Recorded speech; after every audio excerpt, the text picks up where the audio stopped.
Welcome to the Humanergy Leadership Podcast, where we tackle your toughest leadership challenges and share practical tools to help you lead with impact. I'm your host, David Wheatley, and this episode is with Dr. Thomas Krause, who's a world-renowned thought leader focused on decision-making, leadership, and behavior in the creation of positive organizational culture. He designed culture change interventions in the service of prevention of catastrophic events, fatalities, and disasters. He's also an entrepreneur, consultant, and frequent speaker on topics such as culture change, cognitive bias, organizational safety, and leadership development. And he founded the Behavioral Science Technology, Inc., and is the author of If Your Culture Could Talk, A Story of Culture Change. Here's my chat with Tom. Well, welcome to this episode. I'm your host, David Wheatley, and I'm joined today by author and consultant Tom Krause, who wrote a book that came across my desk, and it was appealing enough that I said, I want to talk more to this guy. And so welcome, Tom. Thank you. It's nice to be here. So before we get into your book, just give us the 30-second summary of your bio. Yeah, so I studied both experimental and clinical psychology in graduate school, and I intended to do clinical work, but I got off on a side track that turned out to be a career of doing work with organizations, much of it around safety improvement. And in the course of doing that, I kind of took on the task of translating research-based relevant information to the value that it had for a particular task for an organizational leader. And that's basically how I got to the importance of culture and what I've been doing for the last 40-some years. And that sounds like the really complex version of what a client once told me, which is he'd stopped subscribing to HBR because if there was ever anything interesting in it, I'd give him a simplified version that made sense for his world. Yeah. So then one of the things that attracted me to your new book, it's called If Your Culture Could Talk, and it's by Tom Krause, and looks like that for those that are watching. One of the things I've been saying to a number of clients over the years is that culture is a direct reflection of leadership action. And when I read this, it felt like we were on the same page. So give me a little bit, tell me about this book and how it came about and what the key pieces are for you. Right. So the words that you just said are recognizable to organizational leaders. And if you said, is that true, they would endorse that statement. They might say it in slightly different terms. They might say, yes, we create the culture. But oddly enough, if you look carefully at their decision-making processes, which we have done in great detail over the years, the decisions that they made don't reflect that.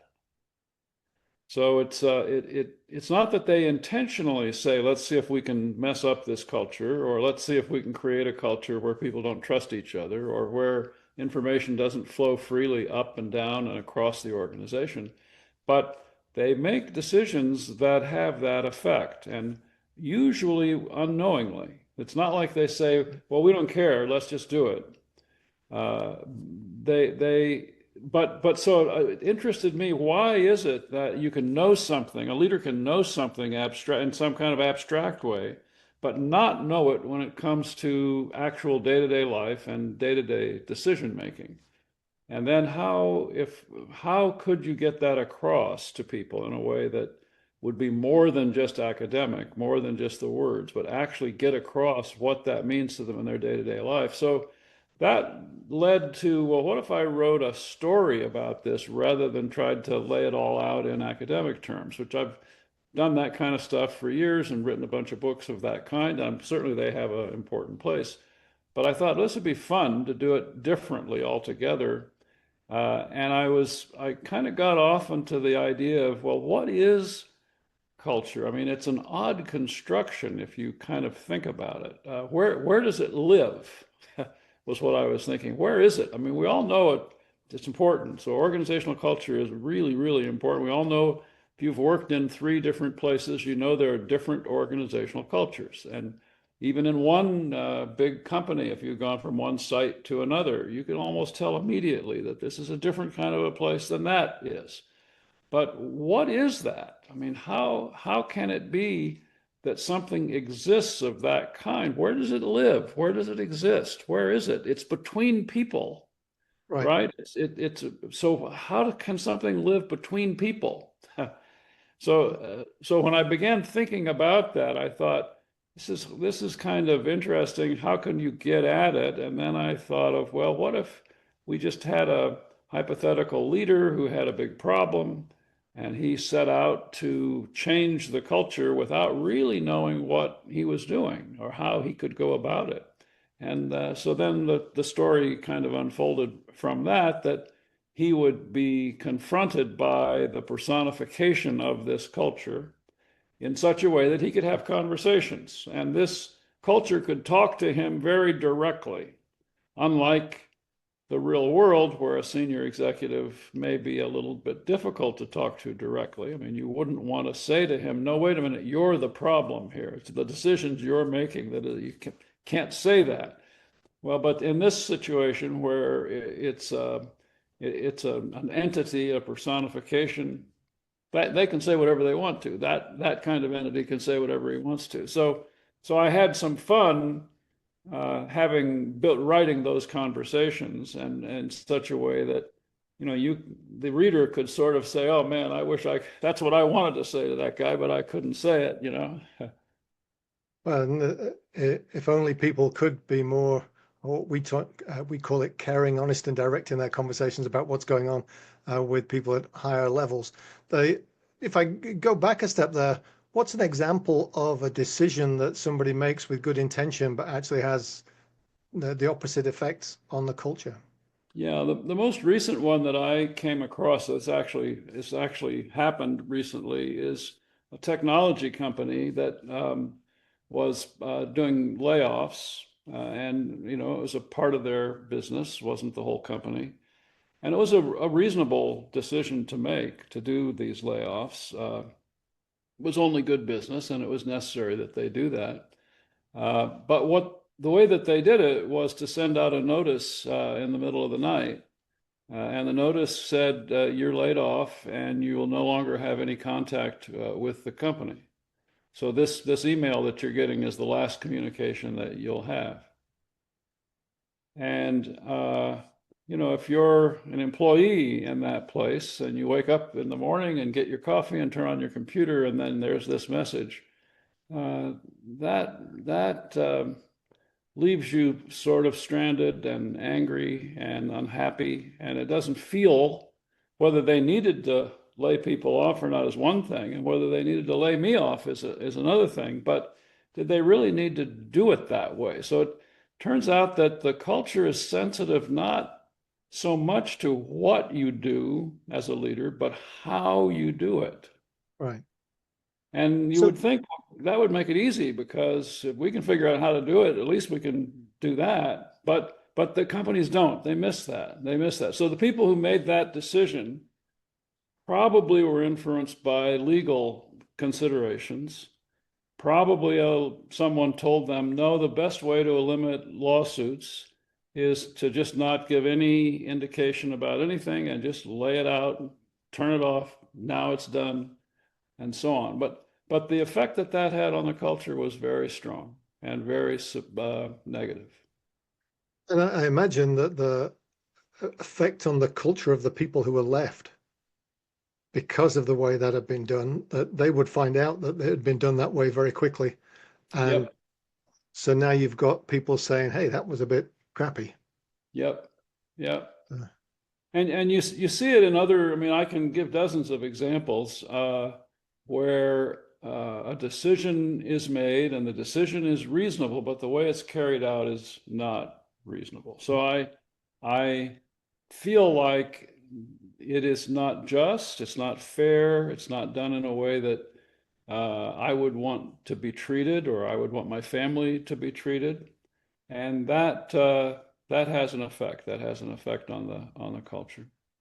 So probably hanging on the boardroom wall of that same company is a set of values that includes be respectful of our people Yes, indeed. or something to that effect. Something And to so that. that's the delta that you're identifying is we say that's about what we're trying to create, but then we do something like send out the layoff notices at midnight, and that's where there's a gap between our what we're saying and what we actually do. Yes, and that's so common. It's very hard to live up to those idealized statements that companies love to make. And the effect of that is really a downgrade. It's like now what I learn as an employee is we say all this stuff, but we don't really mean it. We don't, it's not real. It's sort of fake. Yeah. So what they should replace it with is we say we're going to be respectful, but then don't be surprised if we lay you off with an email in the middle of the night. Yeah, yeah, And then that's matching the actions to the cultural statements, but nobody's ever going to put that on the wall of the boardroom. right, right. Yeah. So you had this idea of having a conversation with the dark culture creature that emerges that has this direct kind of conversation. What other things are leaders doing to create the darkness? Because eventually, when in your book, when he starts to match things up, the culture creature disappears. Because it's the dark side of it that's the problematic. Right. So, what other things are you seeing leaders are doing to create that darkness? So a whole lot of it is about what the academics call upward communication. So does information flow up through the organization? You know, I don't know. Do you remember Deming? Is Deming a name in your? Yeah, Not personally, but yeah. Deming was one of my heroes. I thought he got it right way back when, and I think what he had to say is still right. And uh, he illustrated, I think, that the frontline employee, the person closest to the work, has a lot of knowledge which is relevant to the decision-making processes of senior executive leadership. Now, that could be at the site, plant manager and staff, it could be at the corporate level, but the information close to the work is extremely valuable. But the problem is, does that information flow? Does it go up to the top? Does it get there? Or does it get part of the way and then get stopped? Or along the way, does the frontline employee learn that it really doesn't matter if I talk about this stuff or not? It's not going to make any difference. Even they come around and talk to me and they ask questions, but they don't listen to what I say. It doesn't really matter. I've talked to 3 different people about the way this work configuration is hard on my back. I have to twist, I have to lift it, and then I have to turn in order to make it work. And turning that way is not good for my back. And my doctor has told me don't do it that way. And I've told 4 people that. But I'm still, and it would not be a big thing to change that, to reconfigure it in such a way that I could pick it up and move it without having to turn. Um, that a little of that goes a long ways.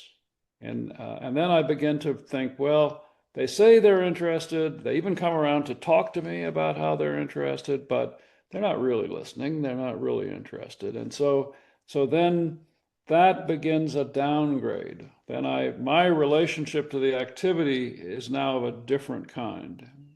Right. Which is all coming around. It doesn't feel like people actually care about me. Yes. Yeah. Well, and I mean, they don't.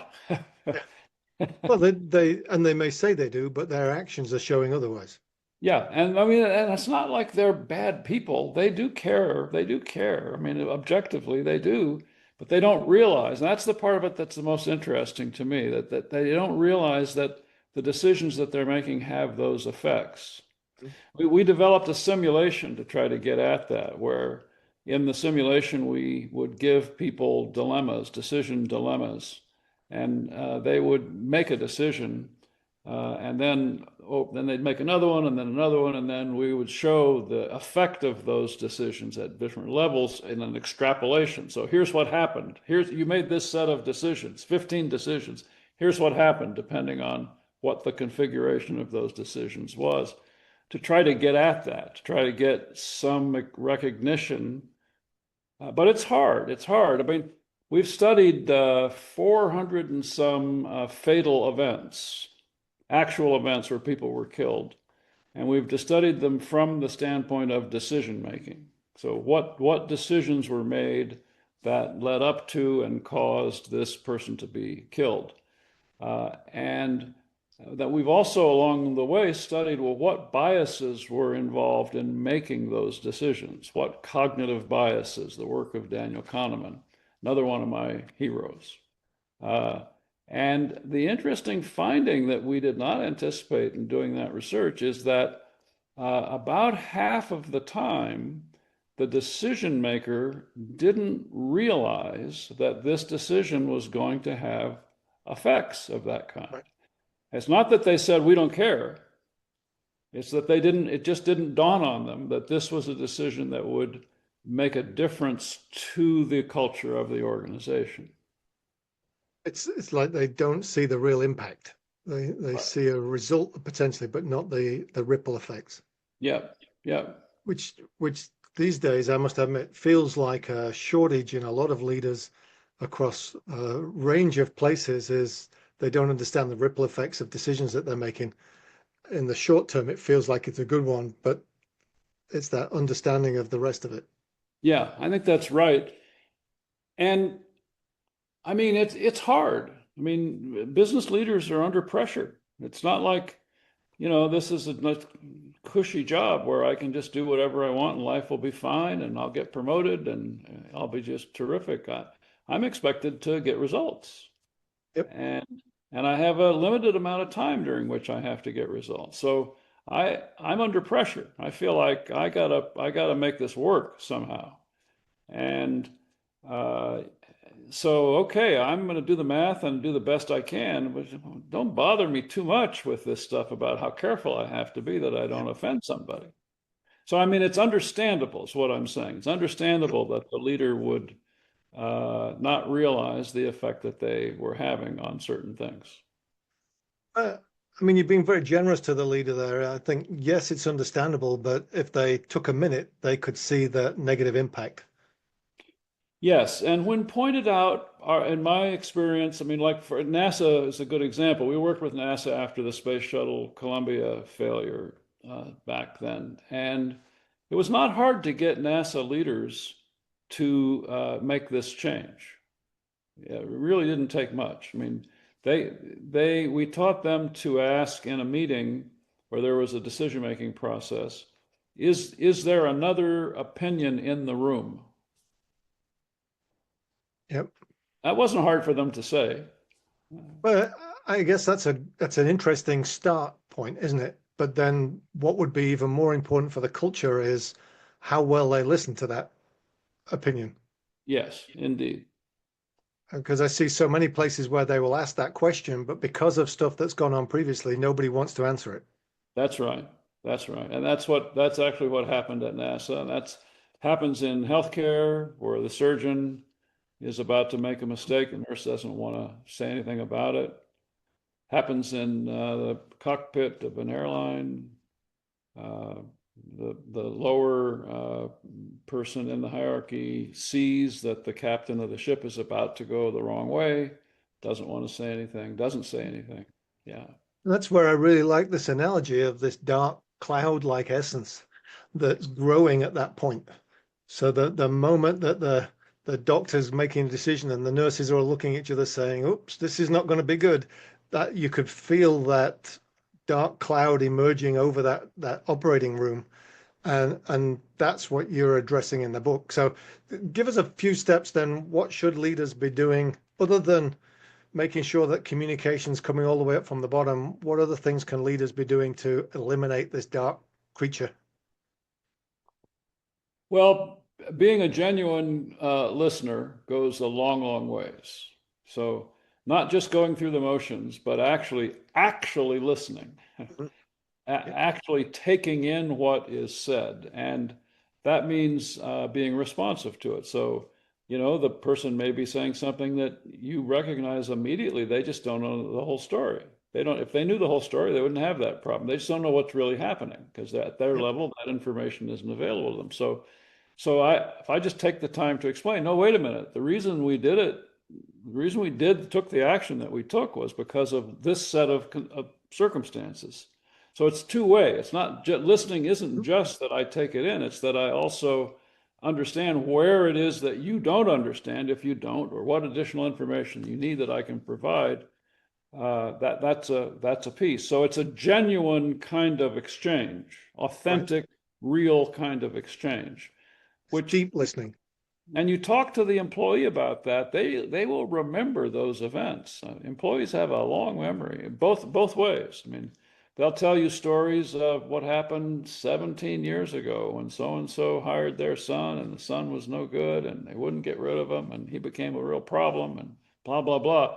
They'll also tell you of the manager or leader that really did listen and really did take action and really had a genuine sense of what was the right thing to do and who did it consistently, and what a pleasure it was to work in an organization with that person. I worked with a leader a number of years ago that would make his leadership team, the C-suite, work the plant floor for a 4-hour shift I think it was about every quarter, every 6 months, alongside the operator. So the operator stood there while the CEO shot screws. Yep, And it was amazing how many fans and mats got replaced the following day. yep, yep, And because it became, I'm talking to the boss about this, and the boss is saying, well, who have you told? And I've told these 3 people, and I'm telling the boss that. And now the boss is going away and saying, get these people some mats and stop filtering this out. yeah, yeah, yeah, Especially because I had to stand there for 4 hours. yep, yep. So deep listening, deeply engaging to make sure that there's a mutual understanding. What's another thing that leaders can be doing? Well, taking appropriate action on the basis of what was heard. So not, I mean, so listening really carefully and being sure you get it, and then having the dialogue to fill up the spaces so that you fully understand. But then being willing to make the call of whatever is the appropriate thing to do, following up on that in a really significant way. Coming back and saying, we talked about this the last time I was out here talking with you. How is it going so far? Following up, letting it be known that not only did you listen and do something, but that you were interested in what the endpoint result was. So really, it's about creating fluid, bi-directional communication channels all the way up and down an organization, Yep. and that people feel able to have that conversation, and it's not a matter of, well, you told me, so I have to go away with it. It's you told me, and we had a conversation to understand it from both sides, not just from the one side. Yep. Yep. And there's 3 or 4, I think it's another 3 steps in the book that you get into in the back once you get out of the story. So I don't want you to share too much now. We'll leave something for the reader there. The last question I have, it felt like in the book that John, your character's revelation, was supported by an outside objective viewpoint. Was that executive coaching at work? Yes, it was. I mean, he when he decided that when he realized he didn't know anything about culture, that was the big first step for John. He was a technical guy and he knew a lot about the technical side of things. He was really, really good at it.